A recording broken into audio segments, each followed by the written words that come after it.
Bonjour à tous, Mathéis Mouflet, analyste pour XTB. On se retrouve cette semaine pour votre Good Morning Market et exceptionnellement et pour toute cette semaine, ce sera moi qui le ferai. Antoine revient la semaine prochaine. Alors qu'est-ce qu'on a sur les marchés ce matin? Eh bien on a des marchés européens plutôt en hausse avec un CAC 40 à plus 0,48%, un DAX à plus 0,27%, un Nikkei ce matin en Asie donc à plus 2,15%, mais les marchés japonais étaient fermés hier, donc il y a eu un effet de compensation. Le Hang Seng a monté de 0,27%. Le S&P 500 par contre hier était en baisse de 0,25%, pardon, et les futurs aujourd'hui sont à moins 0,11%. Le Nasdaq hier était à moins 0,36% et les futurs aujourd'hui sont à moins 0,16%. Sur le marché des devises, on a plutôt de la stagnation avec donc l'indice du dollar, le USD IDX, qui stagne autour de 98,5. Au niveau des cryptos, on a le Bitcoin qui a tenté hier de battre ses plus hauts sans succès et qui a été rejeté et donc qui est repassé sous les 120 000 $. Et donc qui est en ce moment à 119 000 $. Par contre, il y a eu une autre musique au niveau de l'Ethereum qui continue de monter, hein, c'est très impressionnant, on va revoir ça juste après. Donc qui est passé au-dessus des 4000 $, c'est même 4200. On a eu notamment un afflux sur les ETF d'Ethereum qui ont énormément d'afflux, avec hier 1 milliard de dollars qui est arrivé sur l'ETF Ethereum et c'est 10,8 milliards depuis mai. On est par contre encore assez loin de l'ATH, donc des plus hauts sur l'Ethereum, vu que les plus hauts de 2021 sont à 4800 $, il faut donc encore à peu près 10%. Géopolitique, vendredi, Donald Trump et Vladimir Poutine se rencontreront en Alaska, notamment pour parler de l'Ukraine. Les Européens se rencontreront Donald Trump demain, mercredi, notamment pour préparer cette réunion et pour faire valoir leur point de vue. Donald Trump a aussi repoussé l'entrée en vigueur des droits de douane chinois de 3 mois supplémentaires, notamment pour permettre aux négociateurs et aux négociations de se poursuivre.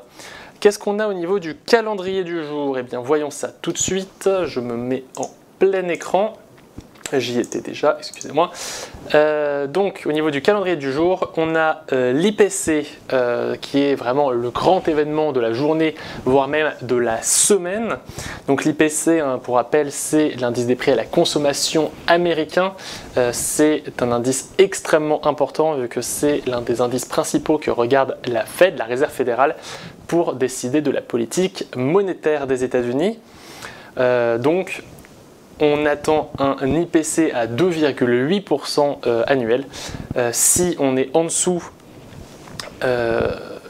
si on est en dessous, c'est plutôt une bonne nouvelle. Mais si on est au-dessus, ça pourrait vouloir dire que la Fed ne peut pas baisser ses taux, en sachant que pour l'instant, en septembre, les prévisions sont quasiment de 100% pour une baisse des taux en septembre, voire même en novembre, et en décembre, on est entre 2 à 3 baisses des taux, d'ici la fin de l'année. Alors on va regarder rapidement deux graphiques.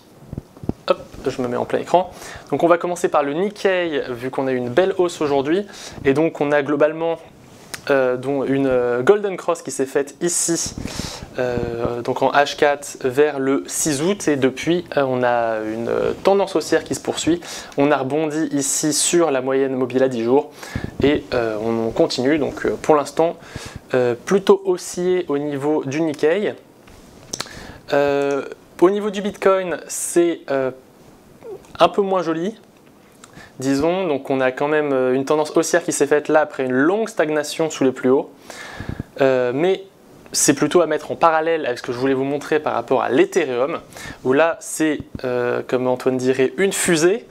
Depuis donc juin, on a une hausse quasiment persistante, perpétuelle pour l'Ethereum. Et il faudrait remonter assez loin pour voir les plus hauts. Si je me mets en weekly, voilà, donc en weekly on voit les plus hauts sont encore légèrement plus hauts, mais on avance tellement vite qu'on pourrait aller les chercher. Donc à voir ce qui va se passer sur l'Ethereum, et pour l'instant il n'y a rien qui peut vraiment aller à l'encontre, donc on verra ce qu'il se passe dans les prochains jours ou les prochaines semaines, on verra. Voilà, donc c'est des Good Morning Market un petit peu écourtés pour cette semaine. On se retrouve dès demain pour un nouveau Good Morning Market. Il y aura aussi un webinaire vendredi et votre émission matière première dimanche. Voilà, donc c'est tout pour moi. J'espère que vous avez apprécié cette vidéo. Si c'est le cas, n'hésitez pas à laisser un pouce bleu, à la partager, à vous abonner à la chaîne. Et on se retrouve demain. C'était Mathéis Mouflet pour XTB.